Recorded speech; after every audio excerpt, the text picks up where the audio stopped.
Imagine standing in front of a time machine. You step inside wearing modern clothes, your phone tucked safely in your pocket, and an emergency sanitary pad packed just in case.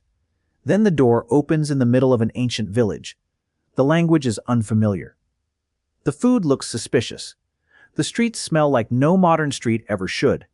But the real shock may not begin until the day your period arrives. Because menstruation has never been shaped by biology alone, it has always depended on the materials, economic conditions, and standards of hygiene available in a particular time and place. But here's the strange part. Menstruation has been part of life for roughly half of humanity across millions of years, yet it is almost invisible in the official historical record. Most surviving ancient texts were written by people who never experienced it themselves. As a result, women's health was often described through a patriarchal lens, sometimes vaguely, sometimes inaccurately, and occasionally with remarkable confidence about things the writers did not fully understand. What remains is an enormous blank space in the history of medicine. Finding answers is not as simple as digging up a 3,000-year-old sanitary pad. Materials such as cloth, moss, animal hide, and plant fibers usually decomposed long ago. The evidence survives only in scattered fragments, broken pottery, medical writings, household records, and administrative lists. Researchers have to fit these pieces together like a puzzle after most of the pieces have already disappeared. And when they do, a surprisingly complex world of practical knowledge begins to emerge. The problem is that we often take the body of a modern woman and place it unchanged into the ancient world. We assume women in the past menstruated regularly every month, just as many women do today. That sounds reasonable until evolution enters the story. Ancient diets, workloads, food supplies, pregnancy patterns, and living conditions were dramatically different. And when daily life changes that much, the biological rhythm of the body changes with it. Women in hunter-gatherer societies, and even many farmers and enslaved women in later ancient societies may have experienced remarkably few menstrual cycles during their lifetimes. Some estimates suggest that certain women menstruated only around 8 times. Think about that for a second. For them, a period may not have been a monthly visitor at all. It could have been an occasional event separated by long stretches of pregnancy, breastfeeding, physical stress, or insufficient nutrition. A modern woman, by comparison, may experience roughly 450 cycles. So what created such an enormous difference? The answer comes down to energy. Malnutrition and constant physical labor could delay puberty or stop menstruation altogether. Then came repeated pregnancies, followed by long periods of breastfeeding, both of which could prevent the cycle from returning. The human body is a brutally practical resource manager. When energy is limited, it prioritizes immediate survival and the nourishment of an existing child. A monthly reproductive cycle can be placed on hold. Its rarity may have helped surround menstrual blood with an aura of mystery. It could be honored as a powerful substance connected to fertility and creation, yet feared as a sign of disorder and danger. Even the word menses reflects an ancient association between menstruation and the moon. Blood contained within the body represented life. Once it flowed outside, however, it became what anthropologists sometimes call matter out of place.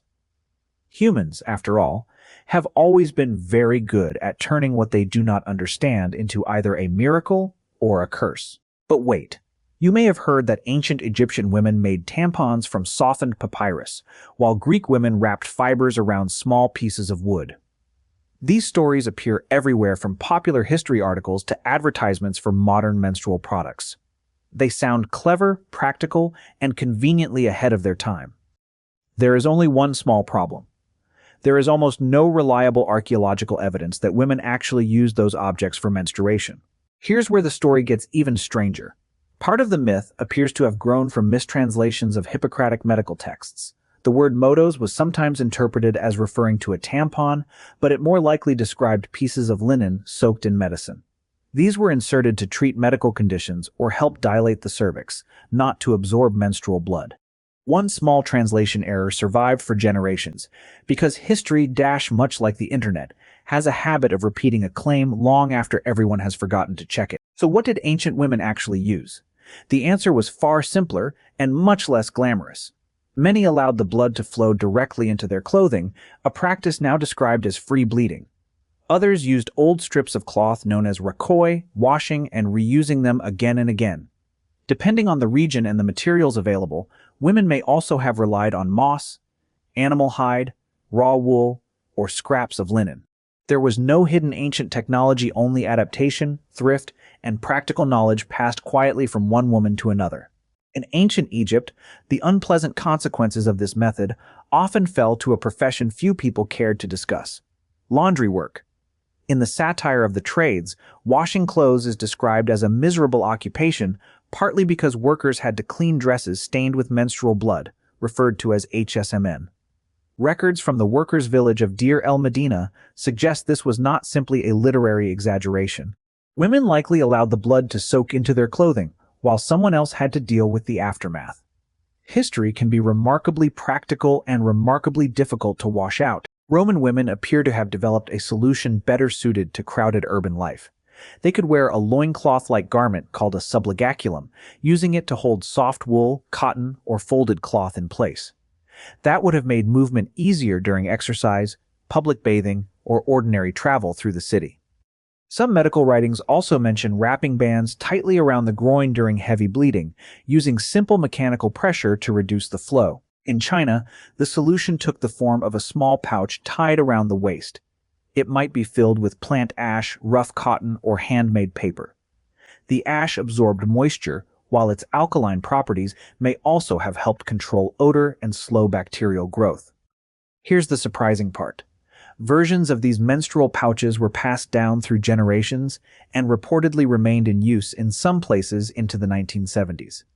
New technology does not always replace tradition as quickly as history books make it seem. But managing the blood was only one part of the story. Ancient Western physicians also wanted to explain why menstruation happened at all. Under the influence of Hippocratic medicine, they described the female body as cold and wet, with soft, porous flesh that behaved almost like a sponge. According to this theory, women absorbed too much liquid from food and drink.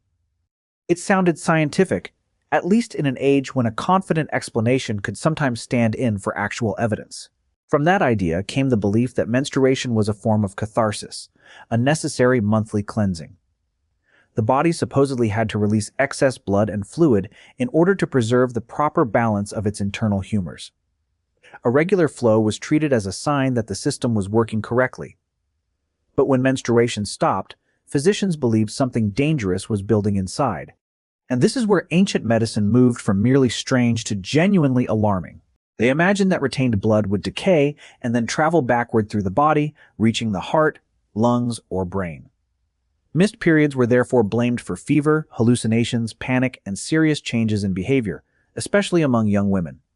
Today, we know the body does not work this way. But for centuries, fear of trapped blood shaped how women were diagnosed, treated, and judged. To open the path and allow the blood to escape, some physicians offered a deeply controversial prescription. Girls should marry soon after puberty. They believed sexual intercourse widened the passages of the uterus and allowed menstruation to flow more safely. Hippocratic writers even suggested that a girl's cycle might not become stable until after marriage. And when that failed, doctors sometimes removed blood from the arm or ankle. Treating a problem involving blood by taking away even more of it was not exactly a winning strategy, but at the time, it could sound perfectly logical. Eastern medicine, however, approached menstruation through an entirely different system. In Chinese medicine, it was sometimes called tian gui, meaning something like heavenly essence or heavenly water. Rather than treating menstrual blood as useless waste, physicians saw it as evidence that the female body had entered reproductive maturity. Another term, jing shui, compared the cycle to flowing water or the movement of tide, something that rose and fell according to the rhythms of nature. In this framework, tiangui appeared when the ren and chong vessels became filled with sufficient qi and blood. Menstrual flow was understood as the product of kidney essence working together with the nourishment created by the spleen and digestive system. So the cycle was not viewed as a function of the uterus alone. Its timing, color, and volume were treated as clues to the condition of the entire body and to whether yin and yang remained in harmony. Then, In 17th century Korea, the physician H. Chun introduced an even more daring idea. In the medical collection commonly known in English as the precious mirror, he challenged the assumption that disorders associated with the uterus belonged exclusively to women. He described the uterus as a more universal bodily structure, present in different forms in both men and women. The concept did not match modern anatomy, but it represented an important attempt to move reproductive health beyond the narrow gender assumptions of Confucian medicine. Ancient physicians did not stop at observing menstruation. They also tried to read the body like a system of signals, searching for clues about fertility. Egyptian medical papyri, such as the Kahun and Berlin texts, describe tests that sound more like rituals than clinical examinations. But beneath the strange procedures was a surprisingly logical idea. If different parts of the body were connected, then a blockage in one place might reveal itself somewhere else entirely. One of the most unusual tests required a woman to place an onion inside her vagina overnight. The next morning, the physician checked whether her breath smelled like onions. If it did, they concluded that the passage from the uterus to the mouth was open, and that she was capable of becoming pregnant. If there was no smell, they assumed some internal obstruction was causing infertility. It sounds like the setup to a medical joke, except ancient physicians appear to have taken it completely seriously. Another test moved the examination room straight into the fields. A woman poured her urine over bags of wheat and barley. If the barley sprouted first, the child was predicted to be a boy. If the wheat grew first, it would supposedly be a girl. And if neither sprouted, the woman was considered not pregnant. Here's where it gets interesting. Urine during pregnancy contains hormones that may influence seed growth. The gender prediction was unreliable, but the pregnancy test itself may not have been entirely meaningless. When the goal shifted from detecting pregnancy to preventing it, Egyptian women and physicians continued using whatever materials were available around them. The Ebers papyrus records a mixture of acacia fruit, dates, and honey, spread onto linen fibers and inserted into the vagina. It is one of the earliest documented forms of chemical contraception.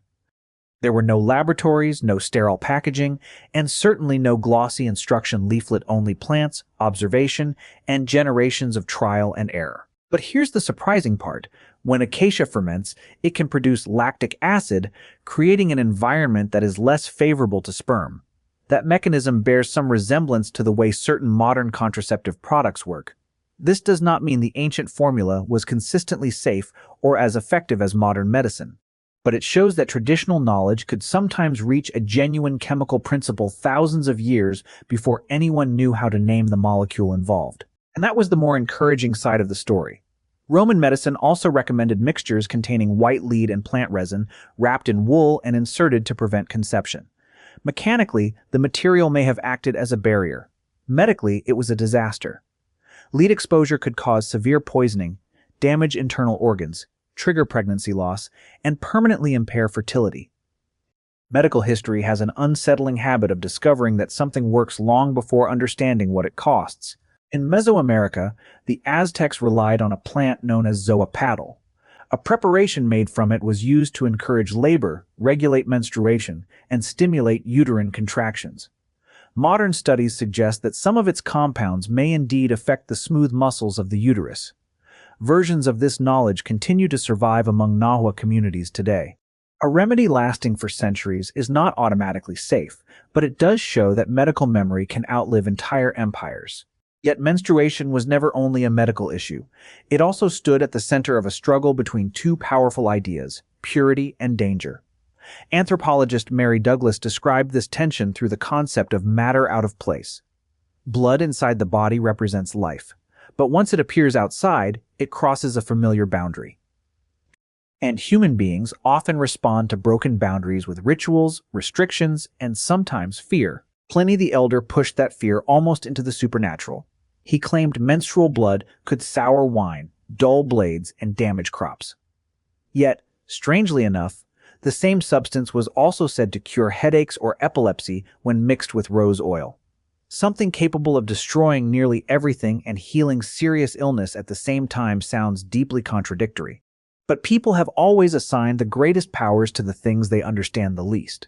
What makes this even more interesting is that some of Pliny's information may have come from female medical writers such as Sotira and Elephantis. So even within texts recorded by men, women's knowledge still survived, though often only as faint names at the edges of the page. And that raises a much larger question. When menstruating women were separated from the rest of the community, was it always punishment? Or could it sometimes have provided the rest they genuinely needed? In the ancient Egyptian workers' village of Deir el-Medina, pottery fragments used as workplace records reveal something surprisingly familiar. Some men were excused from work because their wife or daughter was menstruating. That may have meant staying home to bake bread, care for children, and take over the daily tasks usually handled by women. Meanwhile, the woman could rest in a separate space.